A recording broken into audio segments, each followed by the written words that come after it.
మహిమా కలుగునుగాక.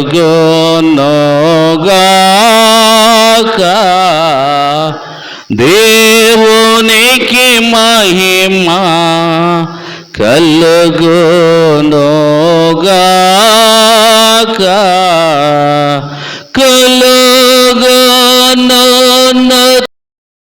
మహారాజా సర్వ పరిపాల పరిపూర్ణ శక్తి గల పరమాజ నకనేను మహిని స్తుతించుచు మరి పగడు చున్నాము మహిమా పాచు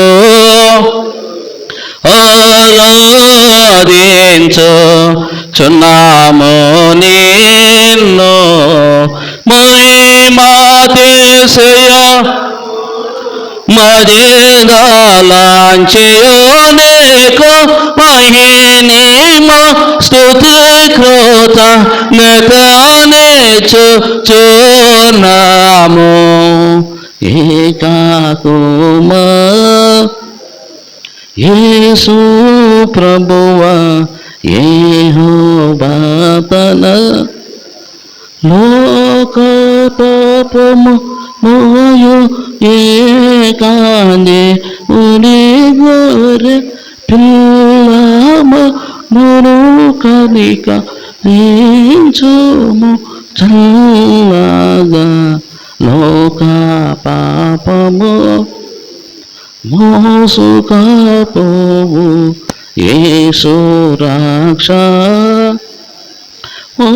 ఓసిగజన కుని కుడి వైపు కూర్చో యేసు ప్రార్థన నించి కాని కోరించు పరిశోధోడావు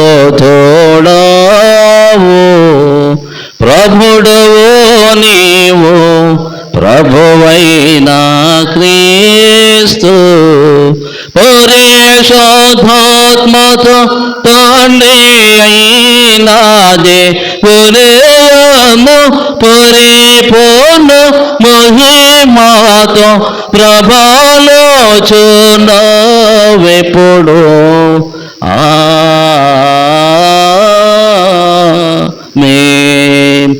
ప్రభువు మీతో నుండుగాక.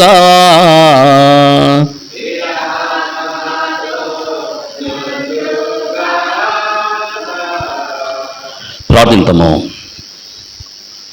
ఓ దేవా, నీవు నీ పరిశుద్ధాత్మను పంపి నీ అందు విశ్వాసముంచు వారి హృదయములను వెలిగించి ఉన్నావు.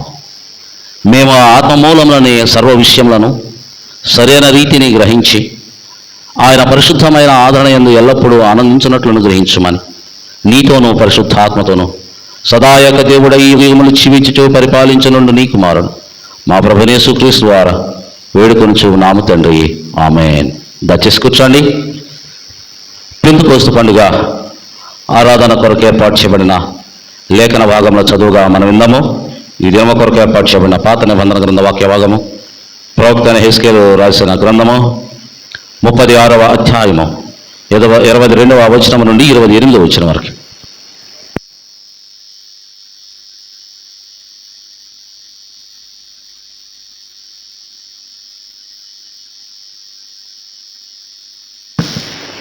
పెంతెకోస్తు ఆదివారం కొరకు ఏర్పాటు చేయబడినటువంటి పాత నిబంధన పాఠ్యభాగము యెహెజ్కేలు గ్రంథం 36వ అధ్యాయం 35వ అధ్యాయం 22 నుంచి 28 దాకా ఈ విధంగా రాయబడి ఉన్నది. 36వ అధ్యాయం.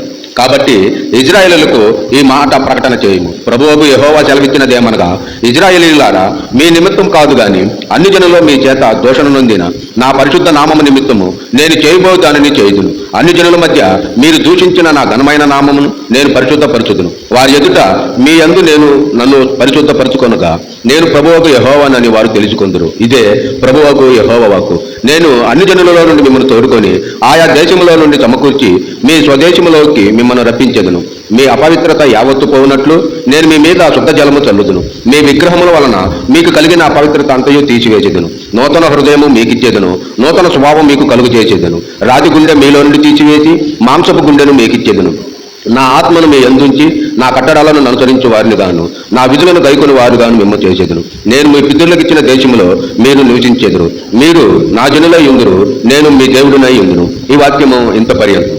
పరిశోధుడవగు దేవా, పవన శాతుడ దేవా, పవన మాచ దేవా, మామును కనిక రేంపుమో. పత్రిక వాక్య భాగముగా అపోస్తలుడైన పౌలు ఎఫెసీ సంఘానికి రాసిన పత్రిక 2వ అధ్యాయము 10వ వచనం నుండి 22వ వచనం వరకు ఒకరోజు చదువు.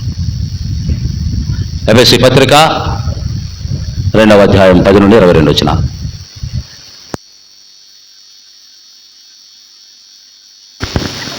పెంతెకొస్తు పండుగ కొరకు ఏర్పాటు చేయబడిన పత్రికా పాఠము ఎఫెసీయులకు రాసిన పత్రిక 2వ అధ్యాయము 10వ వచనము నుండి 22వ వచనము వరకు. మరియు వాటి యందు మనము నడుచుకొనవలెనని దేవుడు ముందుగా స్థిరపరిచిన సత్క్రియలు చేయుటకై మనము క్రీస్తు యేసునందు సృష్టింపబడిన వారమై ఆయన చేసిన పని అయి ఉన్నాము. కాబట్టి మునుపు శరీర విషయంలో అన్యజనులై ఉండి శరీరమందు చేతితో చేయబడిన సున్నతి గల వారు అనబడిన వారి చేత సున్నతి లేని వారు అనబడిన మీరు ఆ కాలమందు ఇజ్రాయిలుతో సహపౌరులు కాక పరదేశులను, వాగ్దాన నిబంధనలు లేని పరజనులను, నిరీక్షణ లేని వారును, లోకమందు దేవుడు లేని వారునై ఉండి క్రీస్తుకు దూరస్తులై ఇంటిరని మీరు జ్ఞాపకం చేసుకొనుడి. అయినను మునుపు దూరస్తులైన మీరు ఇప్పుడు క్రీస్తు యేసునందు క్రీస్తు రక్తము వలన సమీపస్తులై ఉన్నారు.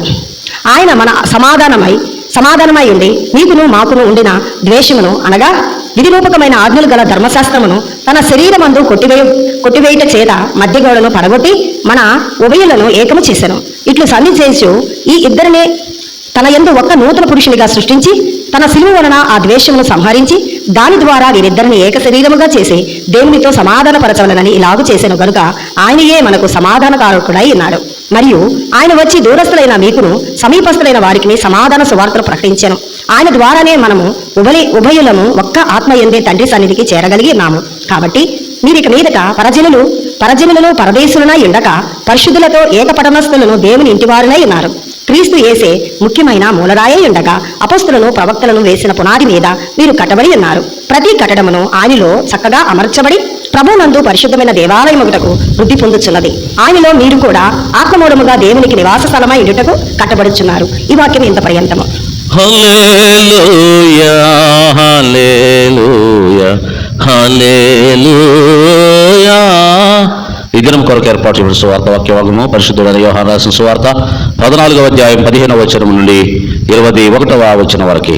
ఓ ప్రభువా నీకు మహిమ కలుగునుగాక.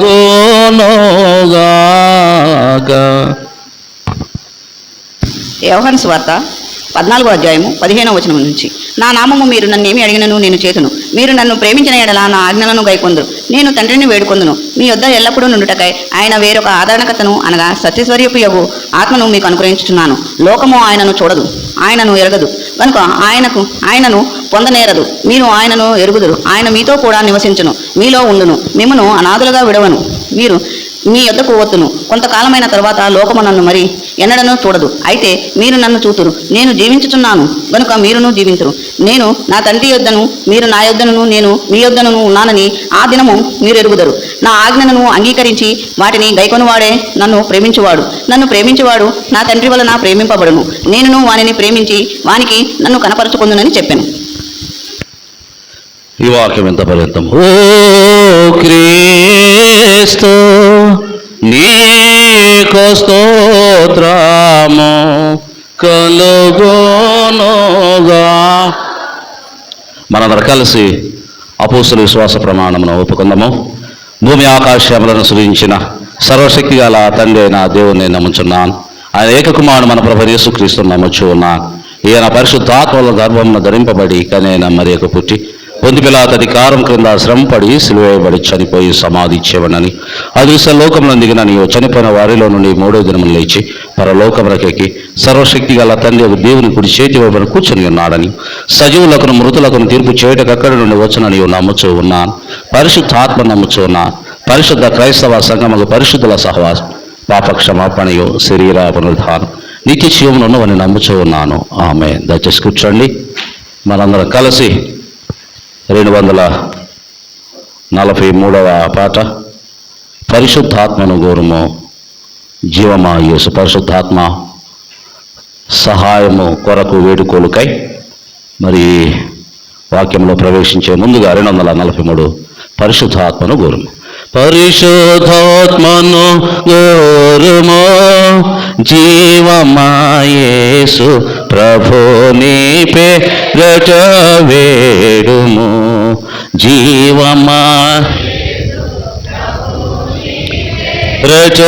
వేడుము నరులందరి మీద నాయాత్మనోంతోనని పరలోకపు తండ్రి పలికే వేదమునందు పరిశుద్ధాత్మ లేనిది వేదాగమ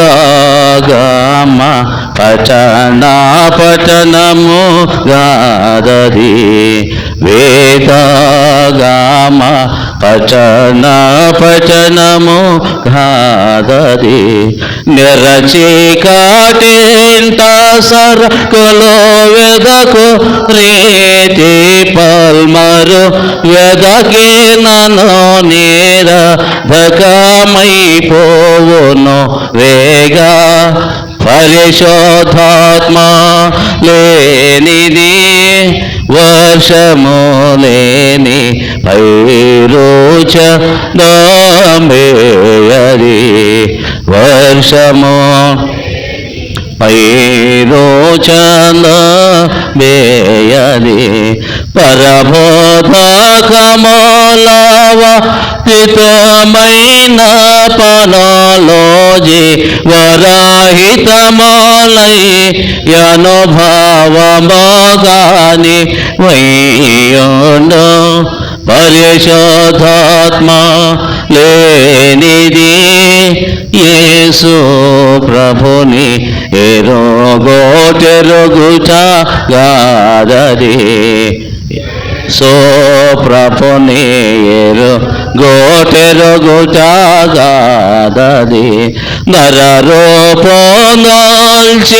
దుర్నరుల రక్షణ కొరకు మరణమాందిన ప్రభుని కరుణాధికము వడయా. పరిశుద్ధాత్మ లేనిది జీవము లేని బ్రతుకే బ్రతుకోగాదది. జీవము లేని బ్రతుకే బ్రతుకోగాదది. దురితే చాలను గొప్ప యురులో గిలి భక్తి తరింగి పోవుట కాది. దొరకనందున సొమ్ము పరిశుద్ధాత్మను పొందుట.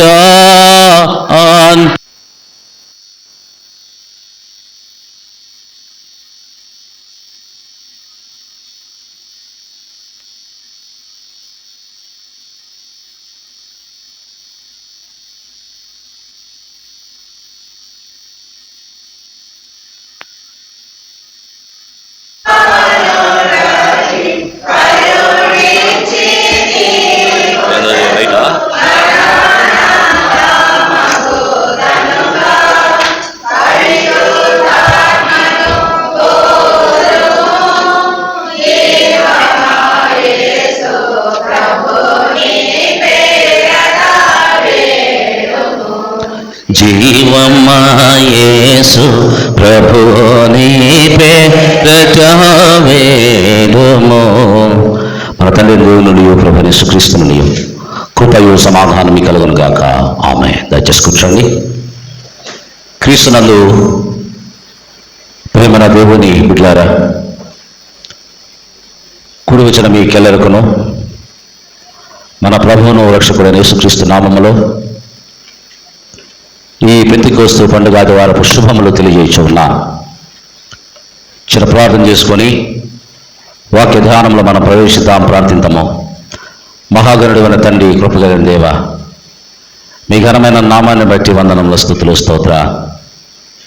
ప్రియ ప్రభువా, నీ వాక్యంను మేము ధ్యానం చేసుకొని చుండగా అల్పునైన నన్ను నీ శిలువచాటును మరుగుపరచుకోనండి. నా నోటి మాటలు, మా అందరి హృదయ ధ్యానం మీ దృష్టికి అంగీకార యోగ్యములుగా చేసుకున్నామని యేసు నామములో ఈ మనవులు అడిగి వేడుకొని ప్రార్థన చేయుచున్నాం తండ్రి, ఆమేన్. దేవుని యొక్క పరిశుద్ధమైన నామములో ఈ రీతిగా కూడడం దేవుడు మన జీవితాలకు అనుగ్రహించిన ఆయన ఉచితమైన కృప. దేవుని యొక్క మహాకృపలో భోజనానికి వెళ్ళామనుకోండి, పప్పన్నానికి వెళితే కూర వడ్డీయకుండా ఒకేసారి సాంబార్ వేస్తే ఏమంటాం?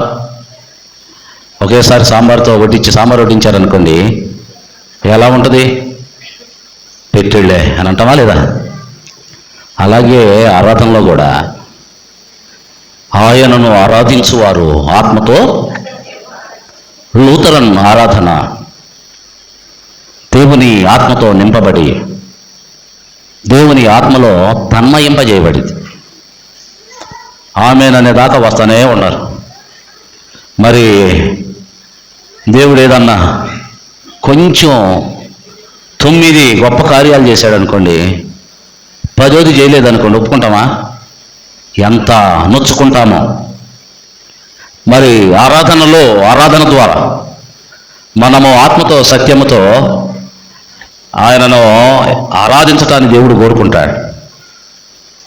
ఈ స్వరపేటిక ద్వారా పాడడాన్ని దేవుడు కోరుకుంటాడు.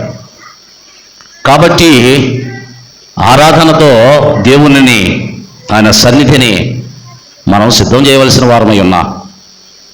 కనుక కొన్ని సంఘాల్లోనైతే ఆ టయానికి అందరూ ఉంటారు.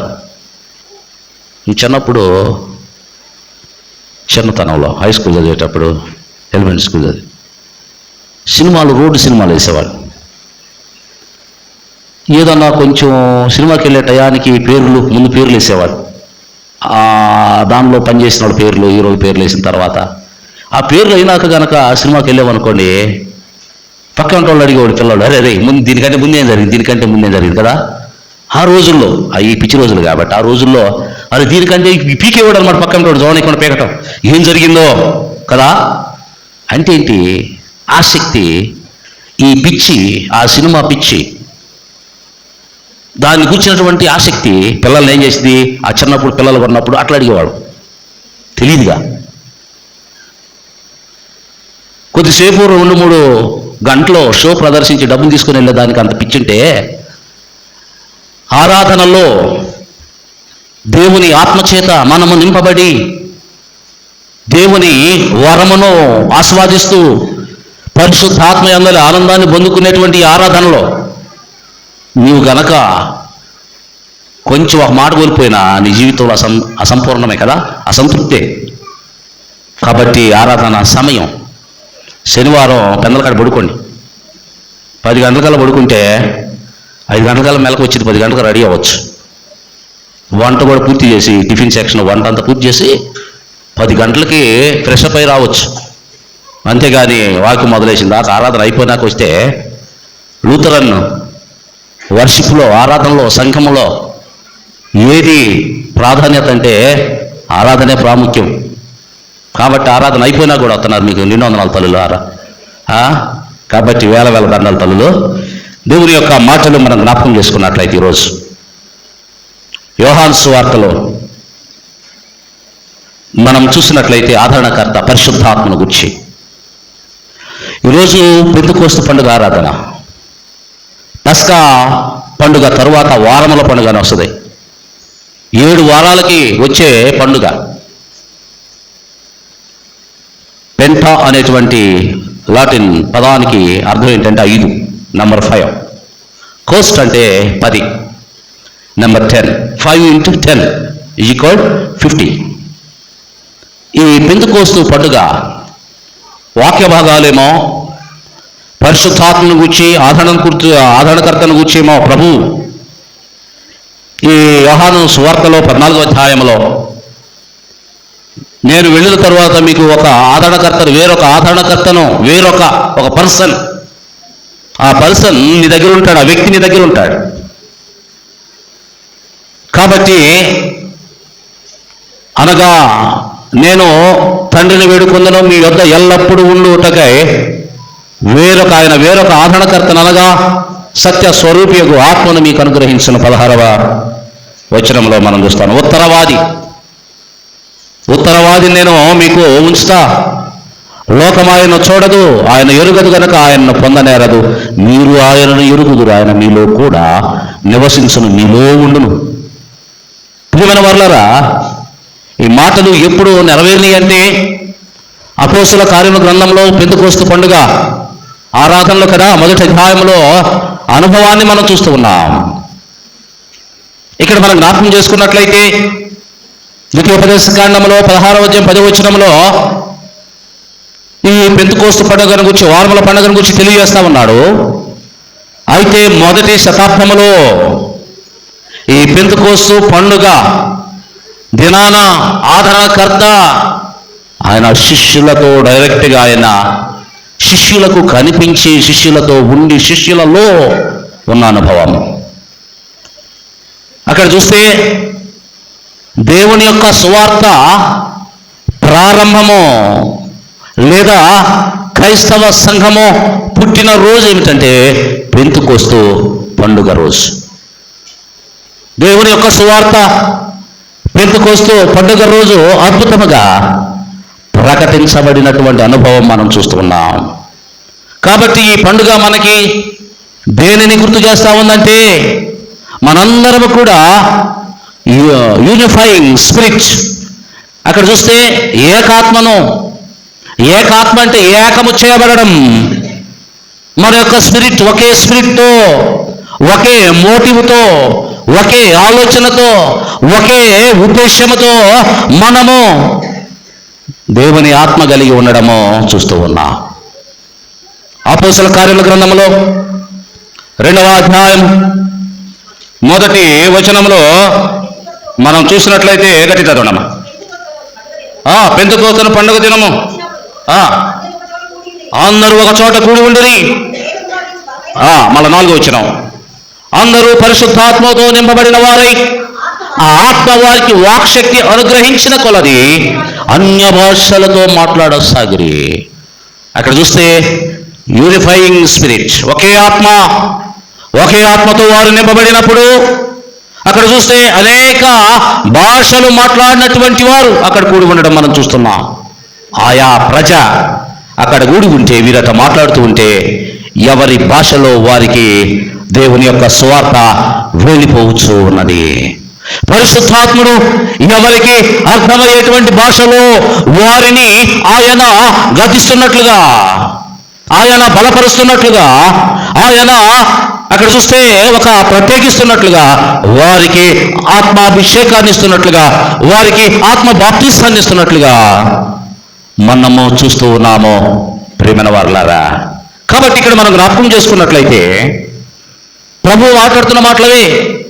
యోహాను సువార్తలో 15వ వచనం, మీరు నన్ను ప్రేమించిన ఎడల నా ఆజ్ఞలను గైకొందురు. ఈ మాటను ప్రభు అధ్యాయంలో 3 సార్లు తెలియజేశారు. ఈ అధ్యాయంలో చూస్తే 21వ వచనంలోనూ 23వ వచనంలో కూడా ప్రభు మాటలు తెలియజేస్తూ ఉన్నాడు. అంటే ఆయన మాటలను, ఆయన ఆజ్ఞలను నిర్లక్ష్యం చేస్తూ ఆయన యొక్క ఆజ్ఞలకు విలువ ఇవ్వకపోతే, వాటిని పాటించకపోతే వారి ప్రార్థనను దేవుడు ఎలా అంగీకరిస్తాడు?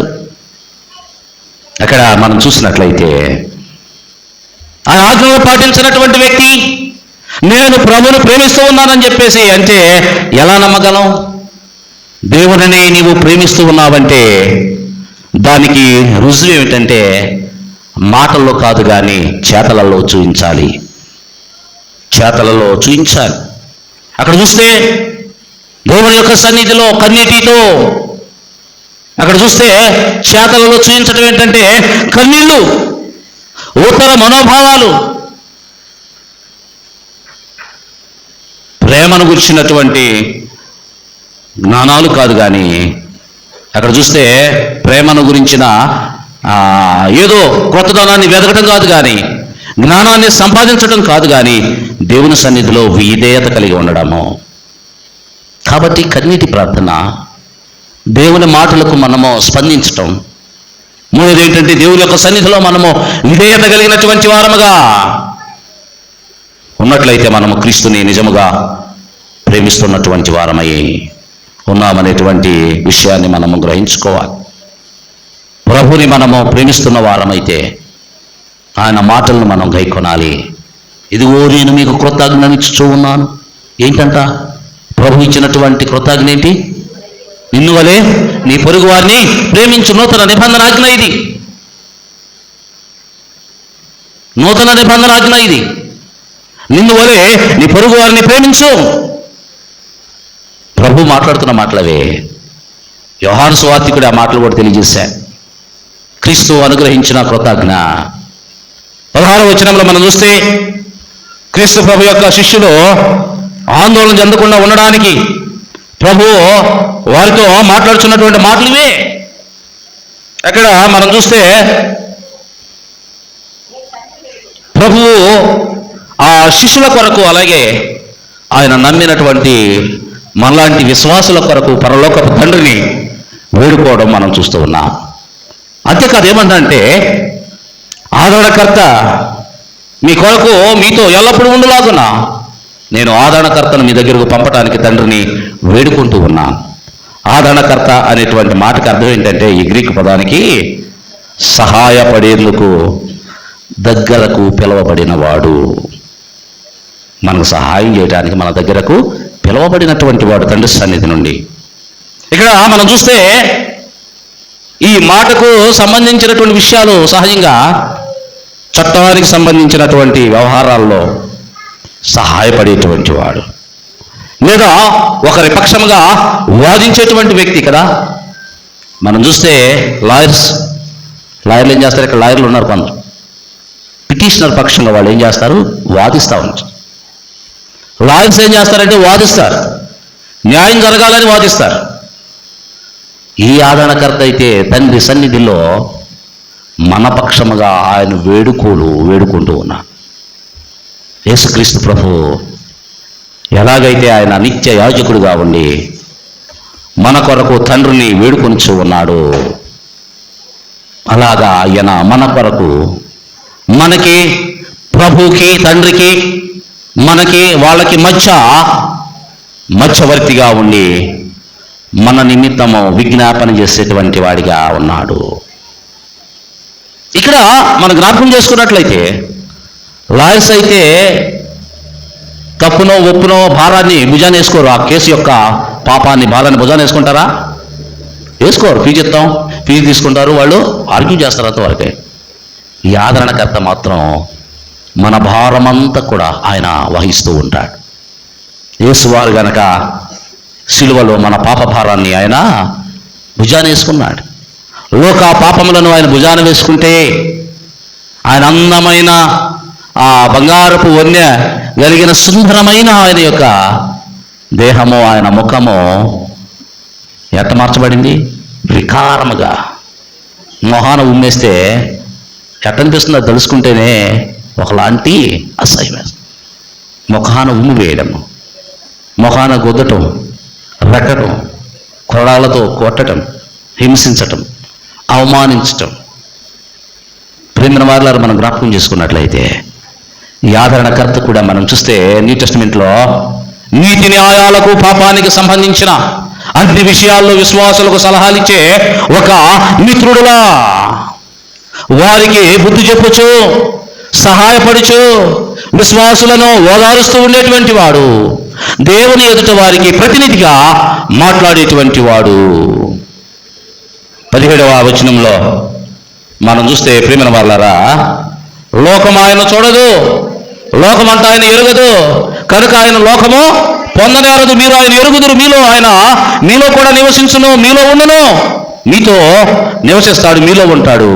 21లో మనము జ్ఞాపకం చేసుకున్నట్లయితే 26వ వచనంలో చూస్తే, ఆదరణకర్త అనగా తండ్రి నా నామమున పంపబో పరిశుద్ధాత్మ సమస్తమును మీకు బోధించి నేను మీతో చెప్పిన సంగతులన్నిటిని మీకు జ్ఞాపకము చేయును. పరిశుద్ధాత్ముడట ఏం చేస్తాడంట? ఆయన చెప్పిన సంగతులన్నిటిని. లోకం ఆయన చూడదు, మీరు చూస్తారు. లోకము ఆయన్ను మరి పొందుకొని మీరు పొందుకుంటారు. ఏంటి? పరిశుద్ధాత్ముడు మానవ స్వభావములో కనిపిస్తాడు అని.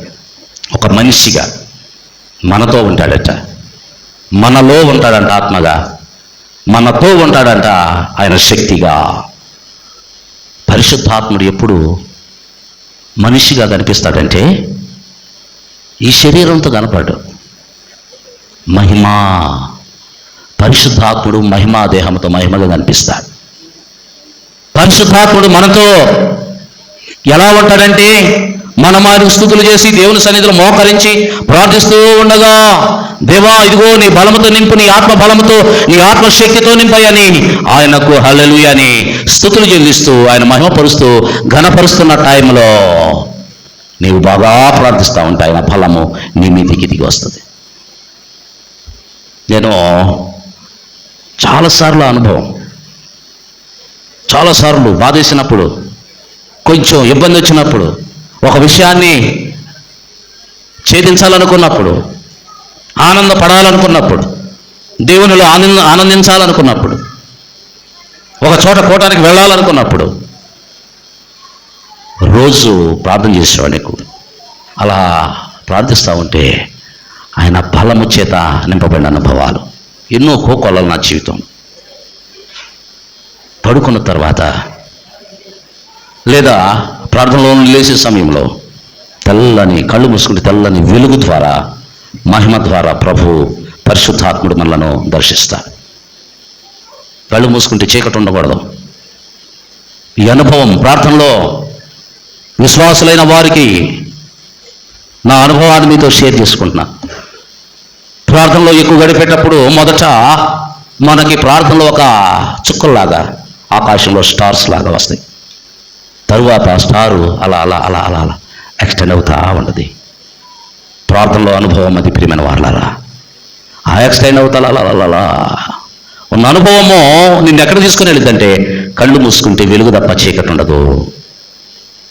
ఆ వెలుగు అనుభవంలోనికి నువ్వు ఉంటే అప్పుడు నీవు దేవుని యొక్క బలము పొందుకోవడానికి ప్రార్థన చేసి, ప్రార్థనలో దేవా ఇదిగో ఈ సమయంలో నీ బలము చేత నన్ను నింపయ్యని, ఆత్మ చేత నన్ను నింపయ్యని నువ్వు ప్రార్థించినప్పుడు దేవుడు ఆయన ఆత్మచేత నిన్ను తాకుతాడు, నింపుతాడు. ప్రేమ వాళ్ళ నా అనుభవాన్ని మీకు చెబుతున్నా.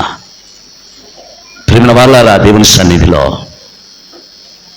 ఏ క్లాసులో 2-3 పాస్టర్లు కదా, విజయవాడలో నా దర్శన పాస్టర్గా వేశారు. అప్పుడు బాగా పవర్ఫుల్గా ఉంది. పవర్ఫుల్గా దెయ్యాలు పడిపోతున్నాయి, బలహీనతలు దెయ్యాలు పడిపోతా ఉంటే, రోగాలు తగ్గుతూ ఉంటే పాస్టర్ గారు ఏమన్నారంటే, పీసీసీలో పెట్టాడు నా గురించి ఏంటంటే ఈ ప్రార్థన చేయకూడదని. ఎందుకంటే ఆయనకు అది లేదు, నాకు అది ఉంది. దేవుడు నాకు వరం ఇచ్చాడు, ఆయనకు వరం ఉండే. అసలు క్రొత్త ఎలిగేషన్ ఏంటంటే ప్రార్థన చేయకూడదు ఆ పాస్టర్ గారు. ప్రేమ వాళ్ళారా, దేవుని యొక్క మాటలు అవి దేవుడు నిలవనీలా. ఎవరైతే ఇగ్నెస్ట్గా మాట్లాడారో వాళ్ళు అవమానం పొందారు.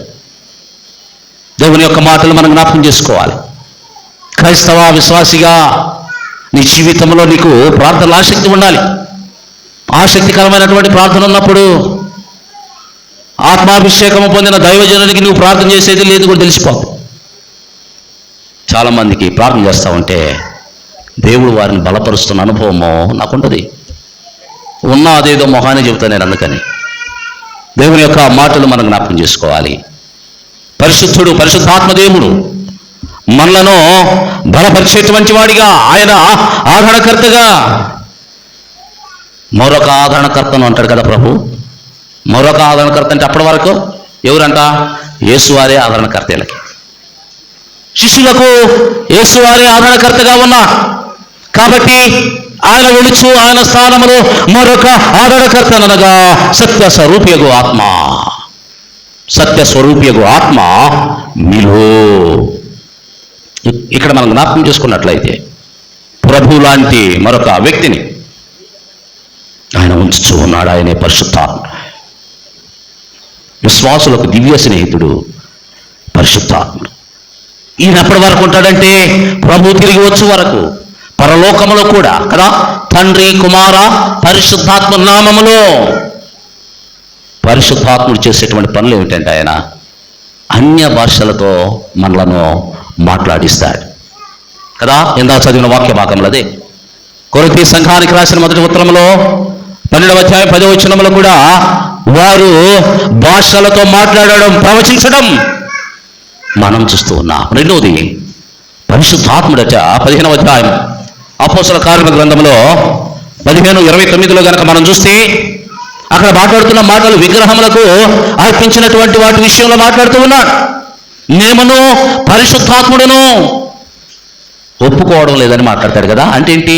మేమే కాదు, మాతో ఉన్న ఆదరణకర్త కూడా, దేవుడు కూడా ఏం చేయట్లేదంట, ఒప్పుకోవట్లా. అంటే ఏంటి? ఆయన నీవు చేసేటువంటి పనుల విషయంలో నీకు కొన్ని చట్టాలను పెడుతున్నాడని, కొన్ని పరిధులను ఆయన పరిధినిస్తున్నాడనేటువంటి పరిధిని నియమిస్తున్నాడనేటువంటి విషయాన్ని గ్రహించా. దేవుని యొక్క మాటలు మనం జ్ఞాపకం చేసుకోవాలి. మూడో విషయం యోహాను సువార్తలో 16:4 గనక మనం చూసినట్లయితే అక్కడ ప్రభువును పరిశుద్ధాత్ముడట ప్రభువును మహిమపరుస్తున్నట్లుగా క్రీస్తును మహిమపరుస్తూ ఉన్నాడు. అనేక విషయాలను ప్రభువు బోధించినటువంటి విషయాలను మనకి జ్ఞాపకము చేస్తూ ప్రభువుని మహిమపరిచేటువంటి వ్యక్తిగా ఉన్నాడు. అంతేకాదు కానీ రోమపత్రిక 8వ అధ్యాయం 16వ వచనంలో చూస్తే దేవుని పిల్లలని, మనము దేవుని పిల్లలని ఆయనట ఏం చేస్తున్నాడు? సాక్ష్యం ఇస్తున్నట్లుగా మనం చూస్తూ ఉన్నాం. అంతేకాదు యోహాను సువార్తలో 15వ అధ్యాయంలో తిమోతికి రాసిన మొదటి పత్రికలో 4:1-2 వచనాల్లో చూస్తే అనేక ఇతర విషయాలను గురించి పరిశుద్ధాత్ముడట సాక్ష్యం ఇస్తూ ఉన్నాడు. అననీయ సఫీరాలు ఏం చేశారు?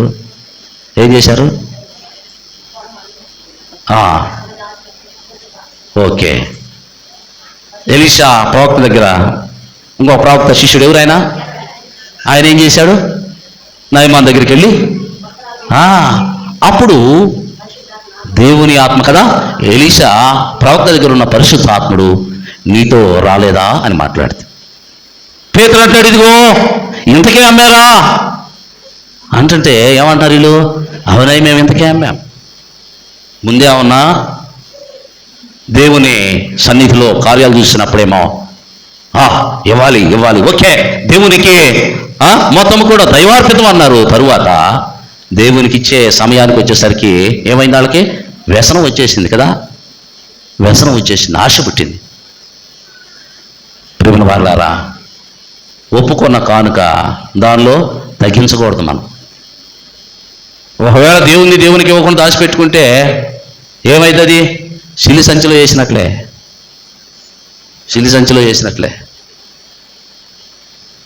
ప్రియమైన వాళ్ళ మేము కూడా ఏదన్నా హౌస్ విజిటింగ్ అని చెప్పేసి వెళ్ళామనుకోండి, వెళితే 500 వస్తాయా 1000 వస్తాయని వెళ్ళామా, ఆ రోజు కనీసం టిఫిన్ కూడా ఉండదు, ఆ ఇంట్లో టీ కూడా ఉండదు కదా. దేవుని మహిమ కొరకు వెళితే, ఎందుకంటే నేను ఫస్ట్ పాస్టర్గా వచ్చా, నిడుముక్కలో 1 year చేస్తే ఆ ఊటూరు సంఘం 6 ఊళ్ళు, అప్పుడు ఆదివారం 6 ఊళ్ళల్లో ఆరాధన జరిపేవాడిని. ఆ సంవత్సరం వర్షాలు లేవు, 2002లో ఆ పంటలు లేవు. సరేలే అని చెప్పేసి విజిటింగ్కి వెళ్దాం అన్నట్టుగా వెళ్ళా. నేనేమనుకున్నాను, అప్పుడు బైక్ లేదు, వేరే వాళ్ళది టీవీఎస్ అనమాట. బైక్ కొనాలా, బండి కొనాలా, బాగా సేవ చేద్దాం, దేవుడు ఏదో కానుకిస్తాడులే, నిజం ఉన్న వాస్తవం చెబుతూ నేను అబద్ధం చేయట్లేదా, నేను ఒప్పుకుంటే ఏమైంది? క్షమించబడి దీవించబడతాం. వెళ్ళా 70-80 ఇళ్ళు 40 ఇళ్ళు తిరిగి పారం చేశా. రూపాయలు కూడా సందారాల. నిజం, మీరు నమ్మండి నమ్మకపోండి, వాస్తవం చెబుతున్నా. ఎవరు 10 రూపాయలు కానుక ఇవ్వలా, కానీ వస్తువు ఆకాశం వైపు చూసా, దేవా క్షమించు. ఎందుకంటే నేనేం చేశాను ఆయనకి తెలుసు కదా. నేను ఆశపడ్డా. ఆకాశం వైపు చూసి, సారీ ప్రభువా క్షమించు. మరి అన్న తరువాత ఒక 4-5 రోజులు కుటుంబ ప్రార్థనలు చిక్కినాయి. వెళ్ళిన తర్వాత మళ్ళా విజిటింగ్కి వెళ్ళా, ప్రార్థన చేశా. ఒక విధవరాలు తల్లి, అయ్యా ఇదిగో 10 రూపాయలు ఉందంటే ఉంచుకమ్మా అన్నారు. ఆ సంవత్సరం మీరు నమ్ముతారు లేదో, 11 ఏలో 12 ఏలో క్రిస్మస్ సందా వచ్చినాయి. అప్పుడు కొత్తగా సీల్డ్ బైకులు వస్తున్నాయి, బాక్సర్ AR, బాక్సర్ CT 100 ఇవి వస్తున్నాయి. ఆ సంవత్సరం 2 పాస్ట్ గారులను సీల్డ్ బైకులు తీసామన్నమాట. ఇక అందరం మాయంగా చూసారు, వీళ్ళు ఇప్పుడు ఫీల్డ్లోకి వచ్చి సీల్డ్ బైకా అని ఆశ్చర్యపోయారు. ప్రేమల వారలారా, నేను ఒకటి అనుకుంటే దేవుడు ఏం చేశాడు, అద్భుతం చేశాడు. మహా గొప్ప అద్భుతం అది. ఆ రోజు నుండి ఈ రోజు వరకు నేను ఎప్పుడు అలాంటి ఆలోచించే. దేవుని యొక్క మాటలు మనం జ్ఞాపకం చేసుకోవాలి. దేవుని చేత మనము నడిపించబడినప్పుడు పరిశుద్ధాత్ముడు మనకు సంఘం సమస్తమును కూడా సమకూర్చేటువంటి వాడిగా ఉన్నాడు. ఒకవేళ మనం దాచుకోవచ్చేమో. అక్కడ మనం చూస్తే అననీయ సఫీరాలు దాచిపెట్టుకున్నారు, కానీ పేతురు భక్తులు అన్నాడు కదా, ఇదిగో మీరు ఎందుకే అమ్మారా అని అంటే ఏమంటున్నారు వాళ్ళు, అవి మేము ఎందుకే అమ్మాం. ఏమైపోయారు? ఇద్దరు కూడా ఏడవబడ్డారు సమాధికి. ప్రేమన వాళ్ళారు. దేవుని మాటలు మనం జ్ఞాపకం చేసుకోవాలి. మనము ఒకవేళ దాచిపెడితే పరిశుద్ధాత్ముడట ఏం చేస్తాడు, మన పక్షముగా నేరారోపణ చేస్తాడు. జ్ఞాపకం చేసుకోవాలి. అంతేకాదు, మనం జ్ఞాపకం చేసుకున్నట్లయితే పరిశుద్ధాత్ముడు మనం చూసినట్లయితే యేసు వారిలో ఉన్న మనము యేసు ప్రభు యందు విశ్వాసం ఉంచిన మనలను ఆయన నూతన అనుభవములు. అక్కడ చూస్తే దేవుని ఆత్మచేత నింపబడినటువంటి వాడంట ఎలా ఉంటాడంట, గాలి ఒక చోటు నుండి మరొక చోటికి ఏ రీతిగా విసిరితో దేవుని ఆత్మ కలిగిన మనుష్యుడు కూడా ఆ రీతిగానే ఉంటాడట. దేవుని చేత ఆయన అలా నడిపించబడతాడు. మానవుని యొక్క జీవితాలకు ఆశ్చర్యం, మానవుని యొక్క కనులకు ఆశ్చర్యం. పరిశుద్ధాత్ముడట పాపమును గూర్చి లోకమును ఒప్పుకొన చేయును. 16వ అధ్యాయంలో యోహాను సువార్త 8లో మనం చూస్తూ ఉన్నాం. అంతేకాదు, పరిశుద్ధాత్ముడు క్రైస్తవుని యొక్క స్వభావమును ఆయన పరిశుద్ధపరుస్తాడట. కొరింథీ సంఘానికి రాసినటువంటి ఆ మొదటి ఉత్తరములో మనం చూస్తే 6వ అధ్యాయము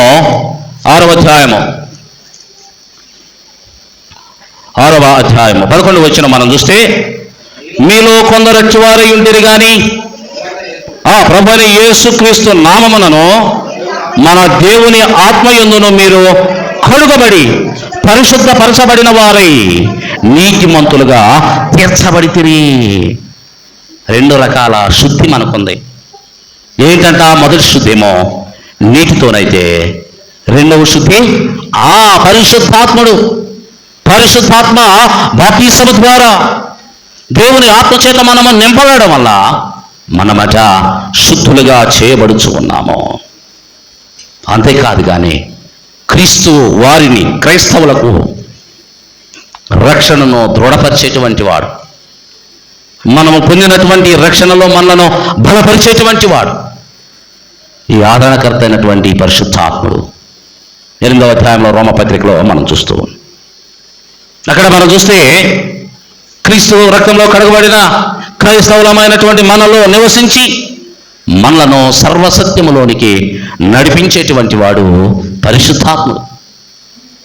నిశ్చయత అక్కడ చూస్తే స్వచ్ఛత కలిగినటువంటి జీవితాలకు మనలను నడిపించేటువంటి వ్యక్తి ఎవరంటే పరిశుద్ధాత్ముడు. కాబట్టి మనం జ్ఞాపకం చేసుకున్నట్లయితే పరిశుద్ధాత్ముడు మనల్ని శుద్ధులను చేయడమే కాదు, కానీ ఆయన ఒక నిజమూర్తి, మానవుని యొక్క గుణగణాలు కలిగినటువంటి పర్సనాలిటీ. అక్కడ మనం చూస్తే ఒక వ్యక్తిగా అక్కడ చూస్తే పరిశుద్ధాత్ముడట యేసుక్రీస్తు బాప్తిసం పొందినప్పుడు ఆయన ఎలా వచ్చాడంట, పావురము వలె, ఆకాశం నుండి ఆయన పావురము వలె తండ్రి యొద్ద నుండి దిగి వచ్చిన అనుభవము మనం చూస్తూ ఉన్నాం. యేసువారే ఆది చేస్తూ ఉన్నాడు. తండ్రి, కుమార, పరిశుద్ధాత్మ నామములో బ్యాప్టిజం ఇవ్వండి. అపోస్తుల యొక్క ఆశీర్వాదం, అపోస్తులను ఆశీర్వదించిన వాడు, అపోస్తులను అభిషేకించిన వారు ఎవరంటే పరిశుద్ధాత్మనే. పేతురు, యాకోబు, యోహాన్లు పౌలు శీలల్ని కదా, బర్నబాలకి ఏం చేశారు? వాళ్ళు అభిషేకించారు. అభిషేకించినప్పుడు పరిశుద్ధాత్ముడు వారితో ఉన్నట్లుగా మనం చూస్తూ ఉన్నాం.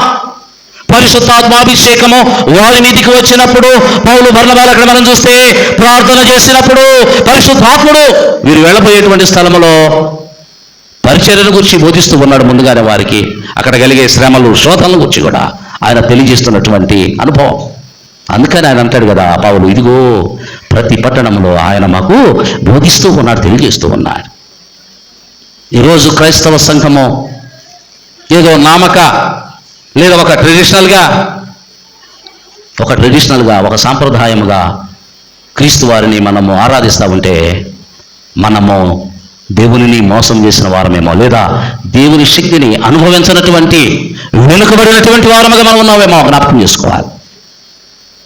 ప్రేమైన వారలారా, ప్రభు నీకు ఆదరణకర్తగా, పరిశుద్ధాత్ముడిగా, ఎందుకంటే నా ఆత్మను మీకు తోడుగా ఉంచుతూ ఉన్నానంటాడు. ఆదరణకర్త పరిశుద్ధాత్ముడు ఎవరంటే క్రీస్తు యొక్క ఆత్మ. కనుక నీవు ఆయనతో సహవాసం చేయకపోతే ఆయనంట బాధపడతాడు, దుఃఖపడతాడు, ఏడుస్తాడు. ఎఫెసీ సంఘానికి రాసిన ఉత్తరంలో 4వ అధ్యాయం 30వ వచనాన్ని కనుక మనం చదివినట్లయితే అక్కడ అంటాడు, దేవుని పరిశుద్ధాత్మను దుఃఖపరచకుడి, విమోచన దినము వరకు ఆయన యందు మీరు ముద్రింపబడి ఉన్నారు. సమస్తమైన ద్వేషము, కోపము, క్రోధము, అల్లరి, దూషణ, సకలమైన దుష్టత్వము మీరు విసర్జించండి. ఒకరిని ఒకరు క్షమించుకోండి, కరుణా హృదయులై ఉండండి, కఠినంగా ఉండొద్దు. ఇప్పుడు కఠినం లేదు కానీ బడాయితనం ఎక్కువైపోయింది ప్రియమైన వాళ్ళారా, అవునా కాదా? బడాయితనం. నేను బయటకు వస్తుంటే మమ్మల్ని చూస్తే ఉన్నోళ్ళు అనిపించుకోవాలా? ఎందుకు? ఎదుటోడి విషయంలో మనం చూస్తే తక్కువగా చూస్తే మనం ఒప్పుకో. అందుకనైనా లేదా ఎక్కువగా ఉందనుకోండి, జనాన్ని చూపించకుండా ఉండలేము కదా. ఏమనుకోవద్దు, ఉన్న వాస్తవం మాట్లాడతామన్నా. కొందరు, అందరు కాదు కానీ ప్రియమైన వాళ్ళరా, దేవుడు నిన్ను ఆశీర్వదించుకోవాలి. కొంతమందిని నేను చూస్తూ ఉన్నా, హిందువుల్లో ఎక్కువ బాగా తగిలారు అంటే షేమ్ చేయట్లేదు కానీ అన్యుల్లో పైకి బాగా అట్రాక్షన్గా కనపడి కాళ్ళకి చేతులకి మగోళ్ళు కూడా చేతులకి కడియాలు పెట్టో కదా, ఉంగరాలు పెట్టో చూస్తే హడవుడిగా ఉంటాడు. హడవుడిగా ఉండంటే ఆడు ముంచి ఈడు లేపడం, ఈడు ముంచి ఆడు లేపడం, ఆడు ముంచి ఇక ఈ బతుకంతదే. చివరికి దేశం వదిలో, రాష్ట్రం వదిలో పారిపోవడం, చీటింగ్. పెద్ద పెద్ద సంస్థలో 100 తీసుకుంటే నీకు 5 రూపాయలు ఇవ్వాలా?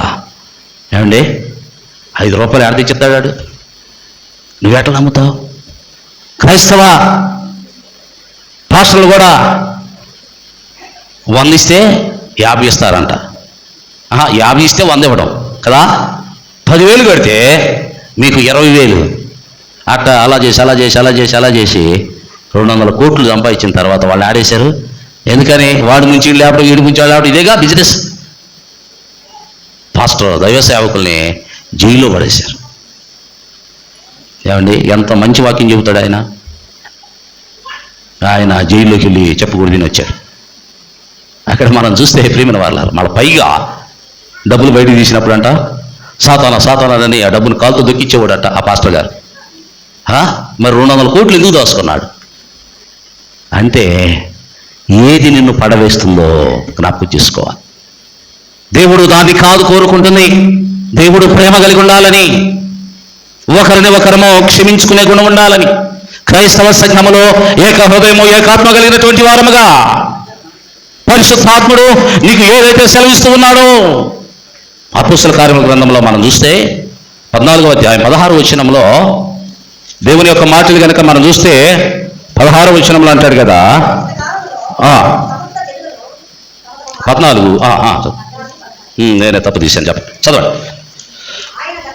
ఆయన గత కాలములో సమస్త జనులను వారి వారి మార్గముల యందు కాబట్టి ప్రియమైన వాళ్ళారా, దేవుని యొక్క మాటలు కనుక మనం జ్ఞాపకం చేసుకున్నట్లయితే ఆయన వారిని నడిపించటం, ఆయన వారి వారి మార్గముల యందు నడవనిచ్చేటువంటి దేవుడిగా పరిశుద్ధాత్ముడు మనతో ఉన్నాడు. ఎందుకంటే హెస్కేలు గ్రంథంలో మనం చూస్తే హెస్కేలు ప్రవక్త ఒక యాజకుడు, లేవి వంశస్థుడు, బబులోను చెరలోనికి కొనిపోబడినటువంటి ప్రవక్త. హెస్కేలు యొక్క గ్రంథంలో మనం చూస్తే దేవుని ఆత్మచేత నింపబడిన, దేవుని ఆత్మచేత నడిపించబడినటువంటి ప్రవక్త. ఆయన మాట్లాడుతున్న మాటలు ఏమంటున్నాడంటే, ఇదిగో మీరు అన్య దేవతలను, విగ్రహాలను మీరు పూజించి, ఆ విగ్రహాలను, మాయా దేవతలను మీరు పూజించి, అక్కడ చూస్తే మీ హృదయము కరుకు గట్టి ఉంది, దేవుని సువార్తకు మీరు స్థానాన్ని ఇవ్వడంలే. కాబట్టి మీలో ఉన్న కరుకు స్వభావము రాతి గుండెను తీసి మాంసపు గుండెను నేను మీకు ఇస్తా. ఎందుకంటే ప్రియమైన వాళ్ళారా, హెస్కేలు యొక్క దర్శనంలో హెస్కేలు ప్రవక్తని పరిశుద్ధాత్మను తీసుకొని ఒక లోయలను తీసుకుని వెళ్ళా. 37వ అధ్యాయంలో మనం చూస్తాం కదా, ఆ లోయలో ఏముందంట, మొగిలిపోయినటువంటి ఎముకలు, మొగిలిపోయిన ఎముకలు గుట్ట, మొగిలిపోయిన ఎండిపోయిన వేరు, అస్థిపంజరం వేరు, మొగిలిపోయిన వేరు కదా. మొగిలిపోయిన ఎముకలు ఏంటి, మొక్కలు మొక్కలుగా ఉంటాయి, మట్టిలో కొన్ని కూర్చిపోయి ఉంటాయి, కొన్ని ఏమో ఆ ఎముకలు మొక్కలు మొక్కలుగాను తినేసి ఉంటుంది, మట్టి ఆ ఎముకల్ని తినేస్తుంది. రంధ్రాలు అంతా కూడా చూడటానికి ఎముక ఆకారం కూడా లేకుండా ఉంటుంది అనమాట. అక్కడ తీసుకెళ్ళి ప్రవక్త అన్నాడు, ఇదిగో తీసుకెళ్ళి ఎముకలతో మాట్లాడు. ఆశ్చర్యపోతున్నాడు, ఎముకలతో మాట్లాడటం. అవును మాట్లాడవయ్యా, మొగిలిపోయిన ఎముకలారా, ఎండిపోయిన ఎముకలారా అనగలే మాట్లాడుతూ ఆత్మచేత నింపబడిన వాడే, ఇదిగో మీరు జీవమును సంతరించుకోండి, కదలండి అనగానే ఆ ఎముకలు ఏమైనాయి అంట, కదలటం ప్రారంభం చేసినాయి. గళ్ళు గళ్ళు గళ్ళు మన శబ్దం ఎముకలు. ఆ ఎముకలన్నీ కూడా ఎలా ఉన్నాయంట, అస్థి పంజరము వలె. ఏ ఎముక ఆ ఎముక పుర్రెకు పుర్రే కదా, ఆ పుర్రెలో దంతాలు. పుర్రెలు చూసారా, ఓసారి సమాజ కార్యక్రమానికి వెళ్తే ఒక పుర్రె బయటపడిద్ది అనమాట. నవ్వుతూ ఏమంటామంటే, ఈ పుర్రె ఆయన నీ దగ్గరికి వస్తాడు, ఆ పుర్రెని కూడా దానిలో పెట్టు కప్పేయనంటే ఆ సమాధి దవ్వేవాడిని సలాదిని జాతలకి రా కాలు కాడ పెడతాలే అంటాడు అనమాట. సమాధులు అవుతా ఉంటే ఓసారి బొగిలిపోయిన ఎముకలు బయటకు వస్తూ ఉంటాయి. సమాధిలో సమాధి పెట్టడమేగా, సమాధిలో శవాన్ని పెట్టడం అట్లా. కాబట్టి ప్రేమైన వారులారా, ఆ ఎముకలతో మాట్లాడుతుంటే అవన్నీ కూడా అస్థి పంజరములుగా కాళ్ళకి కాళ్ళు, ఏళ్ళకి ఏళ్ళు ఇవన్నీ తయారు చేసి అలా తయారైపోయినాయి. వాటితో మాట్లాడంటే ఏం మాట్లాడు, చర్మాన్ని సంతరించుకోమని మాట్లాడిన వెంటనే చర్మము, నరాలు, ఆ నరాల్లో రక్తము ఇవన్నీ కూడా ఫామ్ అయి ఉన్నాయి. కానీ ఏమి లేదంట, వాటిలో జీవము లేదు. శవాలు గుట్ట కదా, అప్పుడు ఏమిది, ముందేమో అస్థిపంజరాల గుట్ట, ముందేమో బొగిలిపోయిన ఎముకల గుట్ట, తర్వాత ఏమో అస్థిపంజరాల గుట్ట, ఇప్పుడు చూస్తేనేమో శవాల గుట్ట. ఆ శవాల గుట్టతో మాట్లాడమంటున్నాడు, ఇదిగో జీవాత్మ పొందుకున్నట్లుగా వారి మీదకి నా ఆత్మను ఊది లేచి నిలబడమని సెలవు. వెంటనే జీవమును పొందుకున్న వారే, ప్రాణమును పొందుకున్న వారే వారు లేచి ఒక మహా గొప్ప సైన్యముగా, ఒక మహా గొప్ప సైన్యముగా వారు లేచినట్లుగా మనం చూస్తున్నాం. ప్రియమైన వారులారా, ఇశ్రాయేలులతో దేవుడు మాట్లాడొచ్చేమో, నూతన ఇశ్రాయేలమైనటువంటి మనతో వారి జీవితంలో అద్భుతం చేసిన దేవుడు ఈరోజు నిర్జీవ క్రియలు, అనవసరమైనటువంటివి, అనవసరమైన వాటిని గురించి, ఉపయోగం లేనటువంటి వాటిని గురించి ఆలోచన చేసి హృదయాన్ని పాడు చేసుకుంటావేమో. అనవసరమైనటువంటి వాటిని గురించి ఆలోచన చేస్తూ నీ హృదయాన్ని దేవుని వైపు త్రిప్పుకోవడానికి కూడా అవకాశం లేక కఠినమైన హృదయంతో నీవు ఉన్నావేమో. దేవుడు నీ హృదయాన్ని బాగు చేస్తున్నాడు. హృదయ పరిశోధకుడు ఎవరంట? ప్రభువు దేవుడు హృదయ పరిశోధకుడు. ఎండికి మోసం పెడితే అది బాగా మెరుస్తుంది కదా, ఏం చేస్తాం, ఈ క్లాస్ నల్లగా అయిపోద్ది. ఒకసారి ఏదన్నా అదృష్టం బాగుండి ఇది నా జేబులో ఉండి లేవనుకోండి, కాస్త ఇది గడిగి అంటే ఏం చేస్తాడు, ఆ మోసలో వేసి బాగా దాన్ని రుద్దేసి ఇవ్వగానే అది మళ్ళా బాగా షైన్ అవుతుంది. అలాగే ఏ వెండి తయారవ్వాలంటే ఏం కావాలి? దానికి అగ్ని కావాలి. అగ్ని ఉంటే ఆ ముడి వెండి ఎలా వస్తుందంట? స్వచ్ఛమైన ఎండి వస్తుంది బయటికి. అలాగే హృదయ పరిశోధకుడు ఎవరట? క్రీస్తు, దేవుడు. మన హృదయాన్ని కడిగేవాడు, మన కరుకు లేదా మన రోత లేదా మన మలినమైన హృదయమును కడిగేవారు ఎవరంట? దేవుడే. కాబట్టి ప్రభువా, చంచలమైనటువంటి బుద్ధిని తీసివేయని మనము ప్రార్థన చేసినప్పుడంట పరిశుద్ధాత్ముడు మన ప్రార్థన విజ్ఞాపన విని ఆయన మనకి సహాయం చేసి తండ్రితో ఎల్లప్పుడూ మనం ఉండులాగున ఆయన మనల్ని ఏర్పాటు చేస్తాడు. కాకపోతే మనం ఏం చేయాలంటే దేవునికి మనం ఏమివ్వాలా? అవకాశాన్ని ఇవ్వాలి. ఇందాక పరిశుద్ధాత్మను గౌరవం అనేటువంటి ఆ పాటలో ఉన్న అర్థం అదే. జీవము లేని బ్రతుకు బ్రతికే కాదయ్యా. నీ ఆత్మ కనుక నాతో ఉంటే నాది జీవము కలిగినటువంటి బ్రతుకు, నిశ్చయమైన బ్రతుకు కాదు నాదని అక్కడ సెలవిస్తాం. ప్రియమైన వారలారా, యేసుక్రీస్తు మృతి పొంది కలువరిలో ఆయన మృతి పొంది తిరిగి లేచిన ఉద్దేశం అదే. మనము జీవము కలిగినటువంటి వారము కానీ నిర్జీవులము కాదు. చిన్న చిన్నాటికి మనం పాల్పడి దేవుని జీవగ్రంథంలో నుండి మన పేర్లను మనము తీసివేసుకునే వారముగా ఉన్నామేమో జ్ఞాపకం చేసుకోవాలి. మనిషి జీవితంలో అందుకనే శరీరమునకు ఆత్మకును కదా. అక్కడ చూస్తే గలతీ పత్రికలో మాట్లాడినటువంటి మాటలవే. శరీరమును ఆత్మయు రెండు విరుద్ధంగా ఉన్నాయి. దానిని గుర్తెరిగినటువంటి పౌలు ఏమంటాడు? ఇదిగో నేను నా శరీరమును ఆత్మకును విరోధముగా, మరి అక్కడ చూస్తే ఆత్మకు దేహము విరోధంగా ఉందంటాడు. శరీరము బలహీనమైపోద్ది కదా. ఎట్లా చెప్పుకుంటా పోతున్నాం అనుకోండి, 12 అయితే మీరు ఎటు చూస్తారు? వాచి వైపు చూస్తారు. ఇంకా చెబుతా ఉన్నాను అనుకోండి, ఇక తల అటు పోయిద్ది ఇటు పోయిద్ది, ఈ పాదిరి గారు ఏందా సంపుకు తింటున్నాడా అని చూస్తారు కాచి. ఇంకా చెబుతా ఉన్నాను అనుకోండి, ఏమైంది? ఆకలి టైము. ఆకలి అవగానే ఏం చేస్తారు? నీరసం వచ్చేసింది, ఏదో పని ఉన్నట్టు అటు చూసి గబుక్కలేసి వెళ్ళిపోతారు. ఒక్కళ్ళు వెళ్ళారు అనుకోండి, ఇంకొకరు. ఎందుకని? శరీరానికి ఏమొచ్చింది? అలసట వచ్చేసింది. శరీరానికి ఏం కావాలా?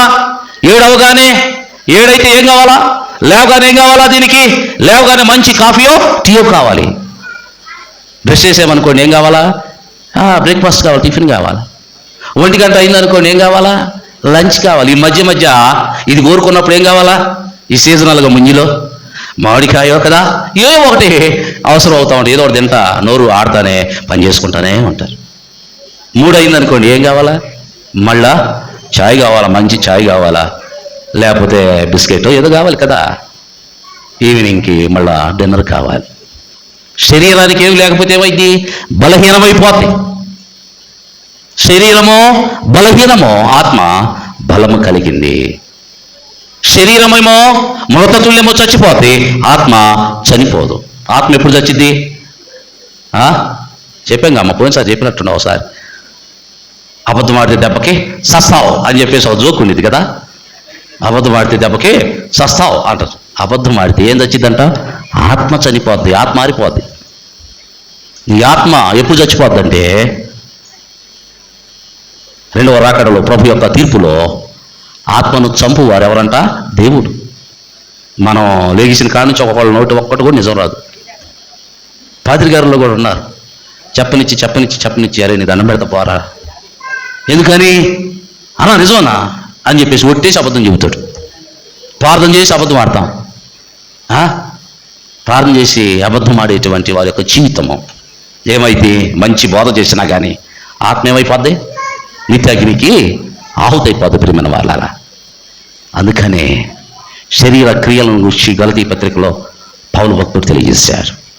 నీ కన్ను నిన్ను అభ్యంతరపడితే దాన్ని పెరికివేయి. నీ చేయి, నీ కాలు నిన్ను అభ్యంతర పరిస్తే నువ్వు వాటిని ఏం చేయాలంట? పెరికి వేసుకోవాలి. ఒక కన్నుండి 2 కళ్ళుండి నరకంలో పోవటం కంటే ఒక కన్నుండి పరలోకంలో పోవటం నీకు మేలు కదా అంటాడు. అంటే గుడ్డోళ్ళు ఉంటారని కాదు కనాడా. అక్కడ చూస్తే మా దేహంతో మనము ప్రభు సన్నిధిలో ఉంటామనే విషయాన్ని గ్రహించాలి. ప్రభు మాట్లాడే మాటలవి ప్రియమైన వాళ్ళరా. పరిశుద్ధాత్ముడు మనల్ని ఆశీర్వదిస్తాడు. పరిశుద్ధాత్ముడు సంఘమును నడిపిస్తూ ఉన్నాడు. అందుకని ఎఫెసీ పత్రికలు అంటాడు కదా, ఆయన ఆత్మ ద్వారా మనము ఆయనకు నివాస స్థలముగా కట్టబడుచూ ఉన్నామంటాడు కదా. 21వ వచనంలోనేమో 22లోనే అంటాడు, ఆయన ఆత్మలో ఒక నివాస స్థలం. ఈ నివాస పరలోకానికి, ఇప్పుడు దేవాలయానికి ఏం కావాలా? పైన స్లాబ్ కావాలా? స్లాబ్ లేకుండా ఇక్కడ కూర్చోగలవా? ఈ ఎండ వాన కదా, మంచు కూర్చోలేము. పరలోకం ఉందే. ప్రభు ఇచ్చే నివాస స్థలానికి ఇక డబ్బులు ఉన్నవాళ్ళు ఉన్నట్లుగా మనం ఏం చేస్తాం? సీలింగ్ వేసుకుంటాం కదా. స్లాబే కాకుండా సీలింగ్ వేసుకుంటాం. కానీ పరలోకానికి సీలింగ్ లేదు. అందరూ ఒకే ఇల్లు కదా. పరలోకమే ఒక మహా గొప్ప గృహం. ఒకే సీలింగ్ కింద ఉంటాం మనందరం. దేవుని యొక్క మాటలు అందుకని అంటున్నాడు, వీళ్ళ ఆలోచన అంతా ఒకటే. వీళ్ళ యొక్క ఆలోచన ఈ దేవుని యొక్క రక్తం, పుణ్య రక్తంలో కడగబడి నీతిమంతులుగా తీర్చబడినటువంటి ఉద్దేశము, ఆలోచన సమస్తము కూడా ఒకటే. యూనిఫైయింగ్ స్పిరిట్ అన్నమాట. ఏకాత్మ కలిగిన వారమై ప్రభులో మనము కొనసాగడానికి పరిశుద్ధాత్మ దేవుడు ఆయన నడిపింపును మీకు అనుగ్రహిస్తూ ఉన్నాడు. కనుక దేవుని ఆత్మ పూర్ణమై నికోదేము వలె పరిశుద్ధాత్మ బాప్తిస్మ అనుభవంలోనికి మనము వెళ్ళే వారముగా ఉండడానికి ఆయన కృప నడిపింపు నిత్యము మీ జీవితాలకు మేము అనుగ్రహించును గాక. ఆమెను సమస్త జ్ఞానం ఇచ్చిన దేవుని సమాధానం యేసుక్రీస్తు వలన మీ హృదయములకును మీ తలంపులకును కావలి ఉండును గాక. ఆమేన్. దేవాదాయ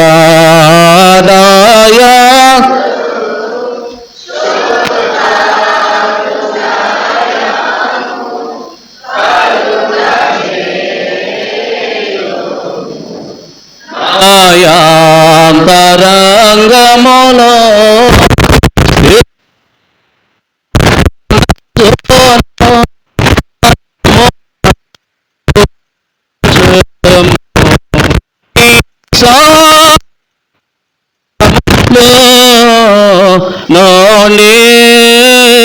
నన్ను త్రోసి వేయకుము, నీ పరిశుద్ధాత్మను నాయో తీసివేయకుము, నిరక్షణ మోనా కుమారా పుట్టించుము, సమాధి గల మనసు కలుగజే నన్ను దృఢపరచు.